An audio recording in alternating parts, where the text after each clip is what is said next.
ओम शाई राम। क्या हाल है मेरे सभी साथियों। देखिए, लोक शिक्षण संचालय मध्य प्रदेश भोपाल द्वारा दिसंबर की 3 तारीख को आज half yearly exam class 11th का लिया गया। और इस क्लास 11th के हाफ ईयरली एग्जाम का जो पेपर हुआ वह 70 नंबर का था, 70 मार्क्स था, जिसमें 28 क्वेश्चंस थे वह ऑब्जेक्टिव थे। ऑब्जेक्टिव में 4 प्रकार के क्वेश्चंस थे। फर्स्ट क्वेश्चन था वह एमसीक्यूज का था। Second question fill in the blank का। थर्ड क्वेश्चन मैचिंग का। और फोर्थ क्वेश्चन जो था वह वन वर्ड का।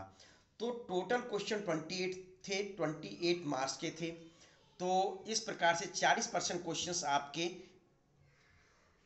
पेपर में आए। अब इन 40% क्वेश्चन में आप कितने क्वेश्चन सही सॉल्व करके आए, कितने नंबर आपके एग्जाम में आ रहे हैं ऑब्जेक्टिव में, यह आपके सामने अभी तुरंत पता चलता है। तो ध्यान लगाकर सुनिए कौन कौन से क्वेश्चन आपके बिल्कुल सही हुए थे। तो सबसे पहला question, maximum photosynthesis on the earth is done by. मतलब क्या हुआ कि सबसे पहला जो मुख्य रूप से क्वेश्चंस है, बहुत महत्वपूर्ण क्वेश्चंस आपका, ये क्वेश्चंस पहले भी आ चुका कि पृथ्वी पर सबसे अधिक प्रकाश संश्लेषण होता है। पृथ्वी पर सबसे अधिक प्रकाश संश्लेषण होता है, यानी maximum photosynthesis on the earth done by. तो आपको पहले भी मैं सॉल्व करा चुका हूं, किसके द्वारा होता है पृथ्वी पर सबसे अधिक प्रकाश संश्लेषण? एल्गी के द्वारा, शैवाल के द्वारा सबसे अधिक प्रकाश संश्लेषण होता है।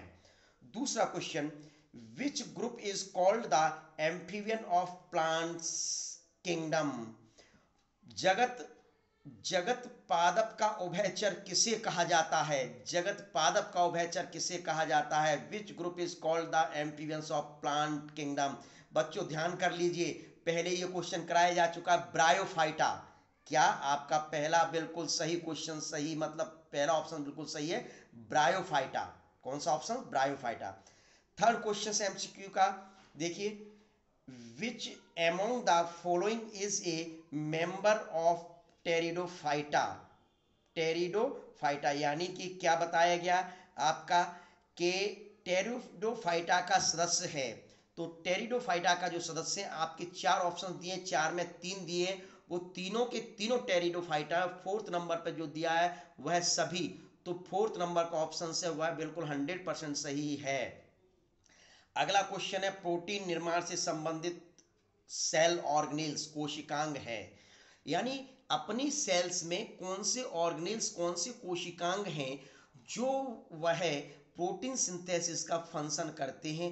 तो आपको बच्चों पता है, प्रोकैरियोटिक सेल्स में जो रहता है वह 70S राइबोसोम होता है। और आपके जो यूकैरियोटिक सेल्स है, यूकैरियोटिक सेल्स में 80 और 70 प्रकार के राइबोसोम पाए जाते हैं जो प्रोटीन सिंथेसिस का कार्य करते हैं। अगला क्वेश्चन, फिफ्थ नंबर का, कोशिका की आत्महत्या की थैली किस कोशिकांग को कहा जाता है? Suicides of bag. Suicides of bag यानी कि जो स्वयं आत्महत्या की थैली किसे कहा गया? तो देखिए कि which cell organelles is called as suicide bag. तो सीधे सीधे एक ही ऑप्शन इसमें जो पहले नंबर पर दिया हुआ, लाइसोसोम। लाइसोसोम अपनी कोशिकाओं में पाए जाने वाला ऐसा सेल्स ऑर्गेनेल्स है, ऐसा कोशिकांग है जिसे कोशिका की आत्महत्या की थैली कहा जाता है, यानी कि सुसाइड बैग के नाम से जाना जाता है। अगला छठवें नंबर का question, which which one of the following is stress hormone. निम्न में से कौन सा एक स्ट्रेस हार्मोन है? निम्न में से कौन सा एक स्ट्रेस हार्मोन है? हार्मोन तनाव हार्मोन कहलाता है एब्सिसिक अम्ल। कौन सा हार्मोन है बच्चों? एब्सिसिक अम्ल, एब्सिसिक अम्ल। अगला, केल्विन चक्र का प्रथम उत्पाद। केल्विन साइकिल जो चलती है उसका फर्स्ट प्रोडक्ट क्या है? केल्विन साइकिल जो होती है उसका फर्स्ट प्रोडक्ट क्या है? तो 3 फॉस्फोग्लिसरिक अम्ल। 3 फॉस्फोग्लिसरिक अम्ल जो है वह बिल्कुल सही जवाब है और यह पहले नंबर पर स्थित है। इस प्रकार से आपके सातों में से सातों क्वेश्चंस जो थे बिल्कुल 100% सही गए होंगे, ऐसी मैं उम्मीद करता हूं। क्यों? क्योंकि इन क्वेश्चंस के जवाब मैं पूर्व में आपको वीडियो आपने देखी होंगी, यदि मेरी लाइव क्लास ली होंगी तो उसमें निश्चित तौर पर पूरे के पूरे जवाब सही थे। अगला, फिल इन द ब्लैंक जो है वह देखिए, फर्स्ट नंबर का fill in the blank, polyp and medusa stage are characteristic feature of phylum. Polyp और मेडुसा दो स्टेज हैं, वह किस संघ से संबंधित हैं? Polyp and medusa stage are characteristic feature of phylum. सीधे सीधे कहा गया पॉलिप और मेडुसा दो स्टेज हैं, वह किस संघ से संबंधित हैं? तो बच्चों आपको ध्यान होगा सीलेंट्रेटा में आपको बताया गया है कि पॉलिप और मेडुसा स्टेज दोनों पाई जाती हैं। Water vascular system is characteristic feature of phylum. अरे भाई सीधे सीधे कितना अच्छा क्वेश्चन। वाटर वास्कुलर जल परिवहन तंत्र किसका मेन लक्षण है? इकाइनोडर्मेटा का। किसका मेन लक्षण है बच्चों? इकाइनोडर्मेटा का मेन लक्षण है। तीसरा क्वेश्चन, टॉलेस्ट एंजियोस्पर्म एज यानी सबसे लंबा एंजियोस्पर्मिक प्लांट यूकेलिप्टस या नीलगिरी, यूकेलिप्टस या नीलगिरी जो है वह आवृत बीजी में सबसे लंबा पौधा होता है। During mitotic cell division, meiotic cell division, fill in the blank, daughter cell are formed from one parent cell। एक पैतृक कोशिका से मातृत्व कोशिका से कितनी कोशिकाओं का निर्माण होता है अर्धसूत्री विभाजन में? तो आपको पता होगा प्रथम अर्धसूत्री विभाजन में एक कोशिका से दो कोशिका बनती हैं, और द्वितीय जो सेकेंड मियोसिस डिवीजन होता है उसमें उन दो से दो दो बनती हैं। तो इस प्रकार से चार पुत्री कोशिकाओं का निर्माण होता है एकमात्र कोशिका से अर्धसूत्री विभाजन के द्वारा, मियोटिक डिवीजन के माध्यम से। अगला क्वेश्चन 5वें नंबर का fill in the blank, is called power house of cell. कोशिका का शक्ति ग्रह किसे कहा जाता है? कोशिका का शक्ति ग्रह, power house of the cell, mitochondria को। किसको कहा जाता है बच्चों? माइटोकॉन्ड्रिया को कहा जाता है। The theory of limiting factor was proposed by. सीमाकारी का सिद्धांत किसने दिया था? ध्यान करें ब्लैकमैन नामक साइंटिस्ट थे। कौन से साइंटिस्ट थे? ब्लैकमैन नामक साइंटिस्ट थे जिन्होंने सीमाकारी का सिद्धांत दिया था, सीमित सिद्धांत दिया था, लिमिटेड फैक्टर। अगला 7वें नंबर का, largest amount of the enzyme which is found in the world is. तो आपको ध्यान है सबसे अधिक जो एंजाइम है, सबसे विश्व में सबसे अधिक मात्रा में पाए जाने वाले एंजाइम है, तो आपको ध्यान करें रूबिस्को के नाम से मैंने बताया था। किस नाम से बताया था बच्चों? रूबिस्को के नाम से बताया था। RUBP कहा होगा या RUDP के नाम से जाना गया होगा। तो तीन में से जो आप लगा के आए होंगे, तीनों में से कुछ भी लिख के आए होंगे, वो आपका सही जवाब है। इस प्रकार से मैं समझता हूँ फिल इन द ब्लैंक में 7 क्वेश्चंस आपको बताए गए, 7 में से 7 सही है। तो इस प्रकार से पहला और दूसरे में मिलाकर आपने कितने नंबर अर्जित कर लिए, कितने नंबर प्राप्त कर लिए बच्चों? टोटल 14 नंबर आप प्राप्त कर चुके हैं। अब आता है मैचिंग का काम। तो मैचिंग में देखिए कि कौन कौन सी मैचिंग है। पहले नंबर पर देखिए मैं आपको मैचिंग किस प्रकार बताऊंगा, पहले नंबर का आंसर, दूसरे नंबर का आंसर। तो पहले नंबर का ए में देखें, रूट्स का डेवलपमेंट किससे होता है? जड़ का निर्माण किससे होता है? तो आप रेडिकल या मूलांकुर लिखा होगा। उस देखिए उसमें 7 ऑप्शन दिए होंगे, 7 में से एक दिया होगा रेडिकल या मूलांकुर, तो उस पर एक नंबर उसके सामने लिख दीजिए, रूट्स के सामने।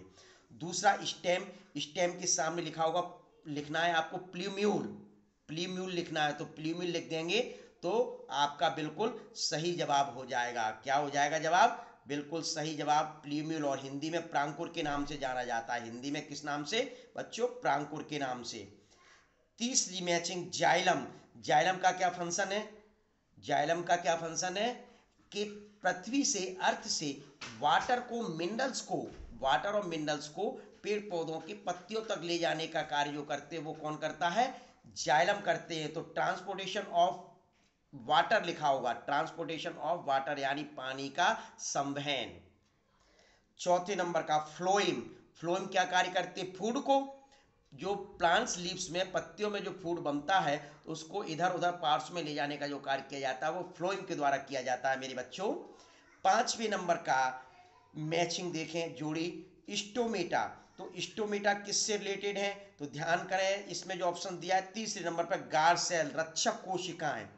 स्टोमेटा के जो छिद्र स्टोमा होता है उसको सुरक्षित करने का जो कार्य करता है, प्रोटेक्ट करने का जो कार्य करता है, खोलने बंद करने का, वहां उस पर कौन सी सेल्स पाई जाती हैं? गार्ड सेल्स पाई जाती हैं, गार्ड सेल्स। अगला ओवरी।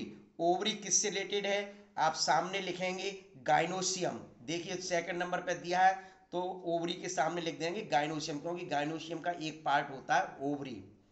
फिर पॉलिन सेक। पॉलिन सेक एंड्रोसियम का एक पार्ट होता है, लेकिन एंड्रोसियम इसमें नहीं दिया हुआ है। यहाँ क्या दिया हुआ है? स्टेमन्स दिया हुआ, पुंकेसर दिया होगा हिंदी में देखें तो वहाँ स्टेमन इसके सामने या पुंकेसर इसके सामने लिख देंगे तो आपका बिल्कुल सही जवाब। इस प्रकार से मैं समझता हूँ कि मेरे प्यारे प्यारे बच्चों, आप लोगों ने 7 की 7 मैचिंग बिल्कुल सही है। तो इस प्रकार से आप 21 क्वेश्चंस के सही जवाब दे चुके हैं और 21 में से 21 नंबर आप प्राप्त कर चुके हैं। अब देखते हैं वन वर्ड। वन वर्ड्स देखिए, heart of the world is made of how many chambers. जो पक्षियों का जो हृदय होता है वह कितने कक्ष का बना होता है? तो ध्यान करें, पक्षियों का हृदय कितने कक्ष का बना होता है? तो आप रेप्टाइल्स देखते हो तो 3.5 होता है। रेप्टाइल्स के ऊपर जाते हैं तो क्रोकोडाइल, क्रोकोडाइल्स में 4 चैम्बर हर्ट होता है। अब क्रोकोडाइल के बाद आता है एविज यानी पक्षी वर्ग आता है, तो पक्षी वर्ग में कितना होता है? 4 चैम्बर हर्ट। ऐसे मैमल्स में भी कितना होता है? 4 चैम्बर हर्ट। तो आप यहां लिख देंगे सिर्फ 4 चैम्बर, आपको 1 नंबर प्राप्त हो गया। अगला question, right the name of 2 organism of phylum arthropoda. सोचिए कितने कितने सरल क्वेश्चंस दिए मेरे प्यारे प्यारे बच्चों। जो वीडियो देख रहे हैं वो तो भक्के करके आ रहे हैं। आर्थ्रोपोडा संघ के 2 जंतुओं के नाम पूछिए। मक्खी लिख दो, हाउस फ्लाई यानी मॉस्किटो लिख दो, मच्छर लिख दो, आंट लिख दो, चींटी लिख दो। जो आपको लिखना है, सिल्वर फिश लिख दो, जो आपको लिखना है वो लिख दो, केवल 2 लिखने हैं। अगला, in which stage of meiotic cell division does tetrad formation take place? Take place. हाँ भाई, क्या क्वेश्चन था अपना?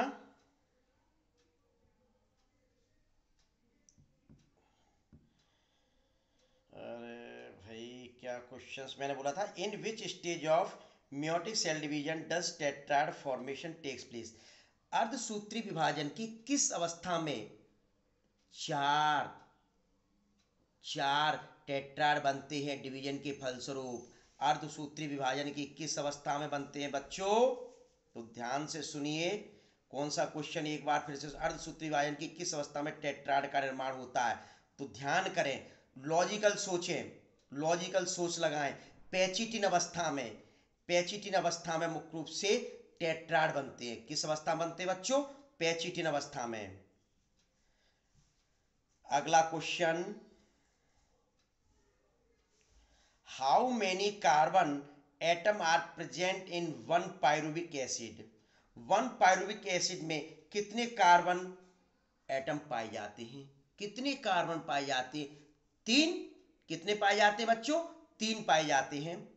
Right the value of respiratory quotient of carbohydrate. Carbohydrate का श्वसन गुणांक है, कार्बोहाइड्रेट का श्वसन गुणांक रेस्पिरेटरी क्यूटिएंट आर क्यू, सोचें, एक बताया था 1। Right the name of the plant hormone that is found in gaseous state. सोचिए, गैसियस अवस्था में कौन सा पादप हार्मोन पाया जाता है? गैसियस अवस्था में कौन सा पादप हार्मोन होता है बच्चों? एथिलीन। कौन सा मैंने बताया था? एथिलीन। तो एथिलीन लगा के आएंगे। In the leaves of which plants kranz anatomy is found in the leaves of which plants kranz anatomy is found.